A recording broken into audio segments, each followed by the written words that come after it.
Hello and welcome to Season 2, Episode 2 of Data After Hours. I'm your host, Eric Bolish, and today we're diving beyond the data to explore the personal side of another incredible guest in the analytics space. Joining me is Joe McFarren, Senior Strategic Alliance Manager at Sigma Computing. Sigma Computing is a cloud-native analytics platform designed to make data exploration and decision-making more accessible, combining the familiarity of a spreadsheet interface with the power of a modern cloud data warehouse. Joe is no stranger to the data world. Before joining Sigma, he worked as a consultant at PH Data and Slalom, helping organizations unlock the full potential of their analytics capabilities. He's also AWS Machine Learning certified. But tonight, we're setting aside data and diving into Joe's personal passions, his love for baking and cooking, as well as his enthusiasm for cycling. So grab your favorite after-hours beverage, settle in, and let's get to know the person behind the data. This is Data After Hours.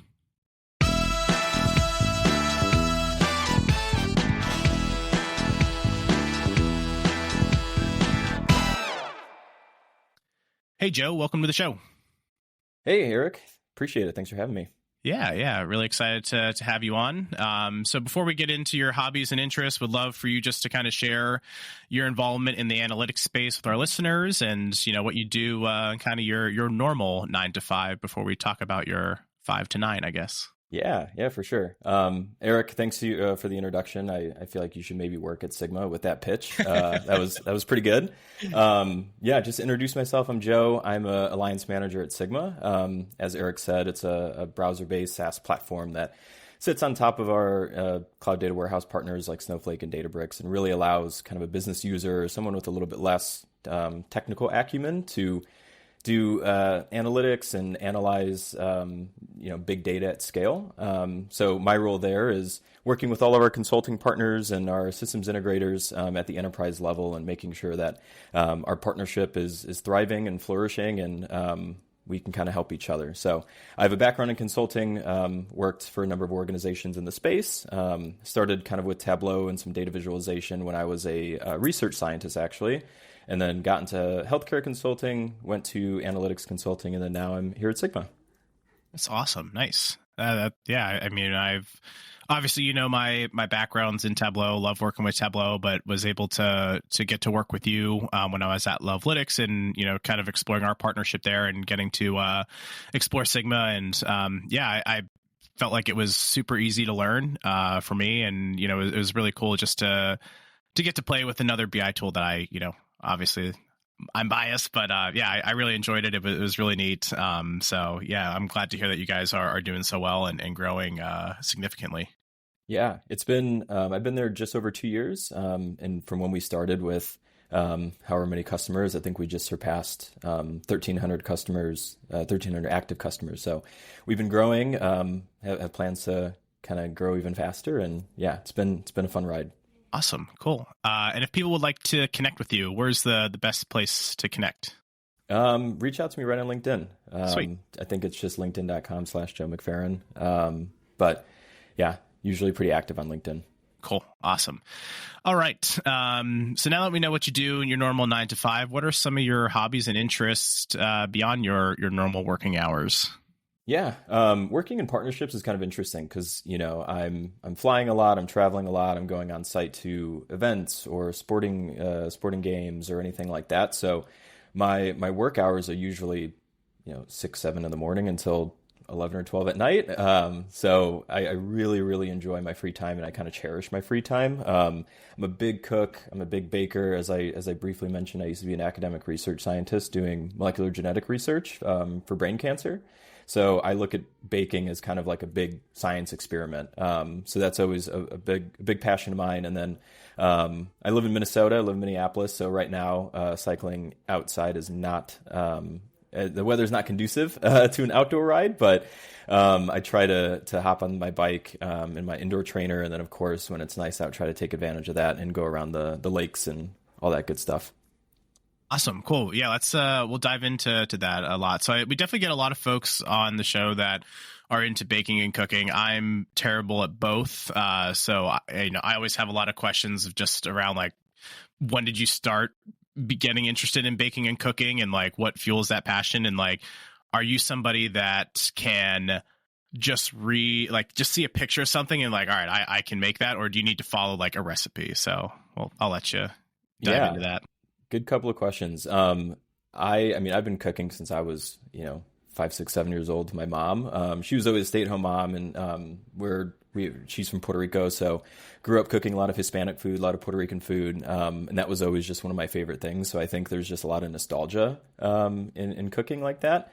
But then also with baking, I remember reading about sourdough in like 2014 or something like that, and it just always caught my attention. So during 2020 and 2021, I was always really annoyed because all the flour was gone and all the yeast was gone from the grocery stores because everyone was picking that up as like a passion project. So I'm all for people getting into new hobbies, but that was always like, still can't find it. You're like, come on, this is my thing. Yeah, right. But I think with baking, it's tough because you really have to be pretty precise, whether it's hydration percentage or salt percentage or things like that, making sure that you're developing gluten appropriately.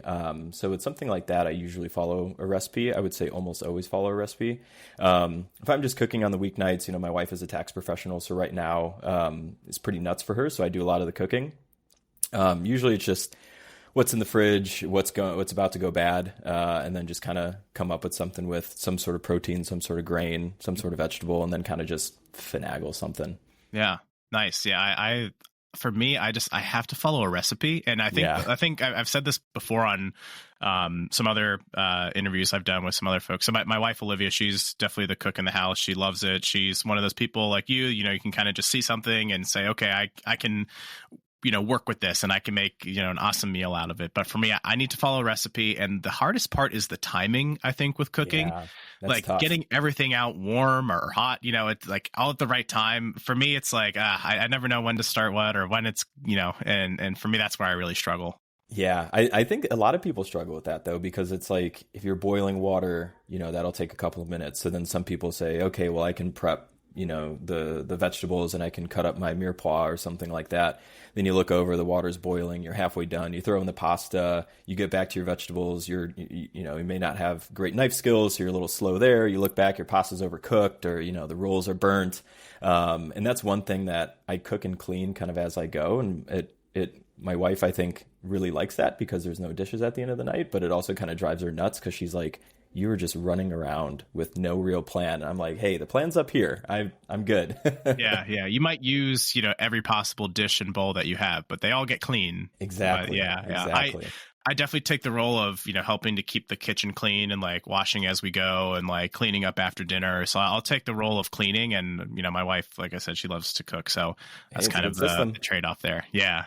These days it's, I'll cook. I try to clean halfway through. My wife's watching our 4-month-old, and then we're switching hands, swapping the baby. Maybe swapping out the sponge for each other. And it's a new challenge, but it's a lot of fun.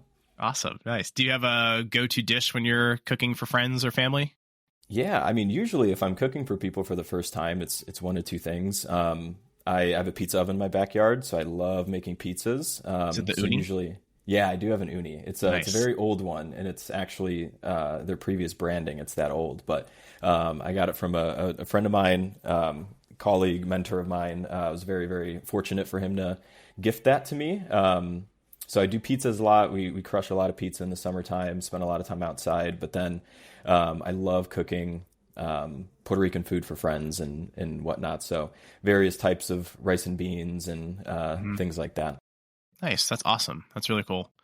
The uni is like, obviously everyone loves pizza. So I feel like that was something when we were getting married, we saw in all the registries. I was like, oh, you should add an uni. I was like, no one's going to get us an uni. And so I think maybe eventually we'll get ourselves one, but I can imagine that like the older model that you have probably works better than all their new ones too. I mean, I think so, because this thing, it's got to be like 10, maybe close to 10 years old. Wow. And it gets super hot. It holds heat really well.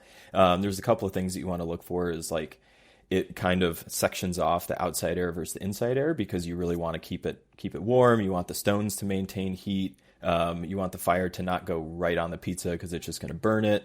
And I really, really like that old one.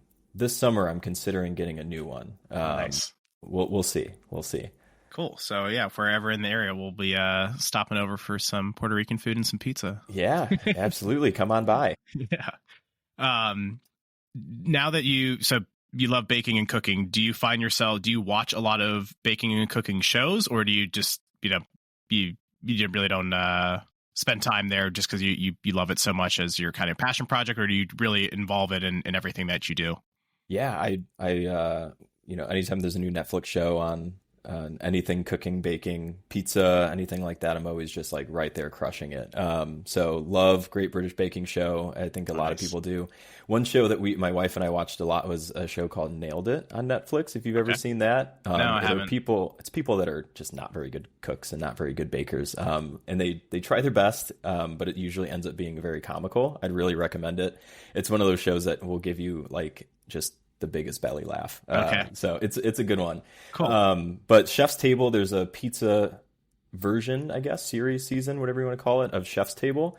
And they actually feature Chef Ann Kim, who's based here in Minneapolis. She's a Korean-American chef, James Beard award winner. She has a couple of restaurants here. And the Chef's Table is typically kind of fine dining that they feature.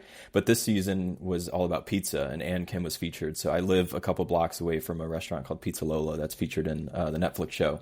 So always take folks that are out of town over to Lola and, enjoy a couple of pies. Oh, that's awesome. Yeah, that's really cool. I guess you mentioned a chef that was on that show. If you could cook alongside any professional chef, who would it be and why? That's a good question. I'd probably say Matty Matheson. Okay. I don't know if you know Matty Matheson. He's just great. He's goofy. He's a restaurateur. He's a chef. He's written a couple of cookbooks. I purchase a lot of cookbooks from people just because it gives you inspiration and, always look kind of nice in the bookshelf. But I'd probably say Matty Matheson. He's got a really great story, recovering alcoholic, recovering addict, and kind of shifted all of that to his passion in food. So really, really like Matty. And then Michael Pollan is another one. He's kind of a author, biologist, almost anthropologist, I guess, but also kind of in that chef realm. So he's got a couple of really good books that I'd really recommend listeners to pick up, but probably either Matty Matheson or Michael Pollan for sure. Awesome. Cool. Yeah, I'd have to say our favorite is David Chang. And his new show on, is it Netflix? I can't remember what it's on. But have you seen Momofuku, right? Yeah, he is. Yeah. His instant noodles are great over at Target. Phenomenal. Yes, they are. They are very good. Yeah. Yeah. I remember when he first came out with those, they're like impossible to get. And I think you could actually sign up for notifications on when they were restocked. So I did that and was able to purchase like the 3-pack of the different flavors. So. Yeah. When they first came out, they gave you a set of commemorative chopsticks. I don't know if you got those, but I got the very rare Momofuku noodle chopsticks. Yeah. Oh, that's funny. That's really cool. Awesome. Well, I'm glad that you find a lot of passion in baking and cooking. I wish I could. I find passion in like tasting food, and like I really that's like great. I definitely appreciate the time and effort that goes into what chefs do, and like Olivia and I will hop around to some of the Michelin star restaurants like in the DC area, and like really so just good. Watching everything that goes into that. I think of the Bear and like how they're opening up and their new restaurant, and just like the time and precision and everything, like every second counts. It really does, and it's so cool to see. So I really do appreciate what chefs do, and I'm grateful because I get to taste everything. Yeah, exactly. You get to be a consumer of it, and it's great. Yeah. My wife and I were in Maui, and we did one of those kind of chef's table tasting menus, and she's mostly vegan, so I forgot actually to tell the restaurant if they could accommodate a vegan diet. So that was kind of my bad, but the chef took it as a challenge. So a lot of the dishes that I had were not necessarily, here's an Impossible Burger and it mimics Joe's Wagyu beef or something like that. But it was more just kind of utilizing plant protein and various vegetables and fruits in just a really creative way. And I think that there's something to be said about someone that can look at something as simple as flour, water, salt, yeast, or a watermelon or something like that, and then turn it into something that's like I would have never thought of that. It's amazing. Yeah, that's awesome. That's really cool.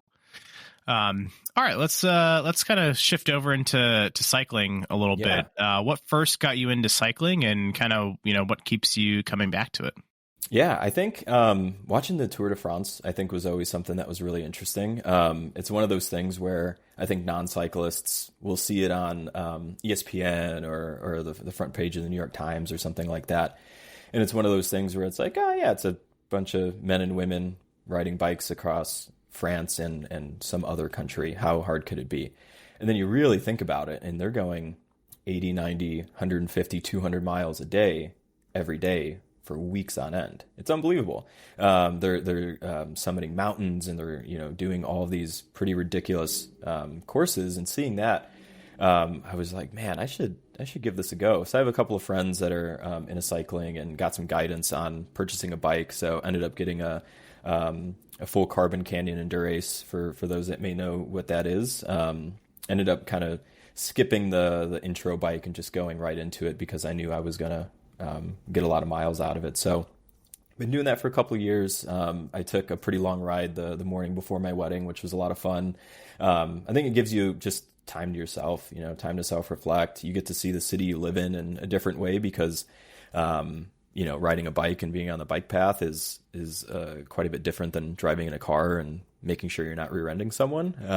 On a bike, you can kind of just look at the river, explore the forests and the parks and all that good stuff. So, and plus you get the benefit of it being good for you, and it's a little bit of exercise. Yeah, that's cool. And kind of going back to what you said about the Tour de France, I guess I never really thought about cycling that much. And you're right. When I hear about the Tour de France going on, I always just see like, oh, look at these headlines. But like, you're right. When you really spend the time to think about what they're doing and accomplishing, it is really crazy.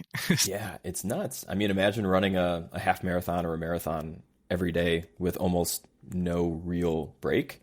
You get nutritionists that are tracking every calorie that you consume and every gram of carb and every protein. And, it's kind of like a Formula One race where you get people driving these cars, and over the course of a 90-second 3-mile track, they're 1/1000th of a second difference. Sometimes it just always blows my mind that these guys can ride for 150 miles, and then it's just at the very last second, someone might beat the other person by 2-3 inches. It's a testament to the elegant machine that is the human body. Mm-hmm. Yeah. You're so right that it is incredible. Do you have like a favorite route or ride that you've done? I know locally, but I guess have you brought your bike anywhere else and kind of gone in different areas? No, I haven't really traveled with my bike. Sigma's based out of San Francisco, so there's a number of folks in the Bay Area that are kind of part of a cycling club, and I've always thought about shipping my bike out there.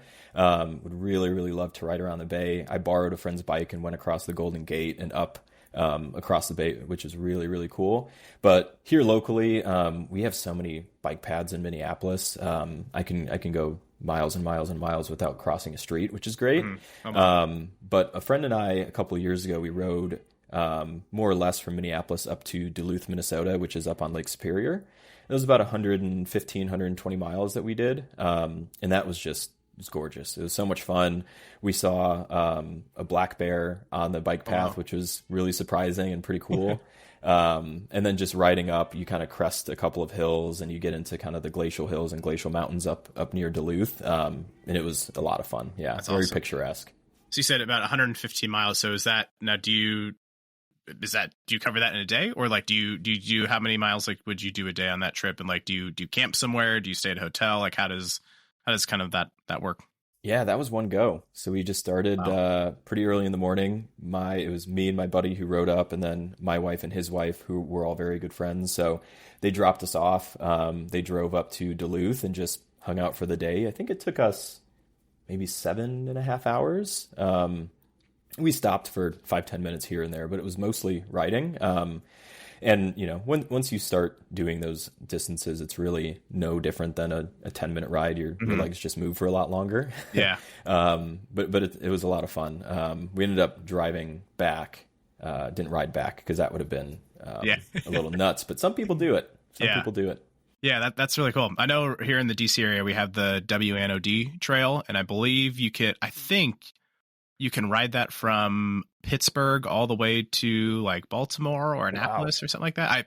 I could be totally wrong, but I think it's like all connected somehow. So but yeah, I think I've had some friends like their parents have done that like growing up or something like that. So yeah, I guess if you're ever in the area here for a long time, you could check that out. Yeah, give it a couple days. Yeah, there's a race or an organized ride, whatever you want to call it, called Ragbri that goes across the state of Iowa.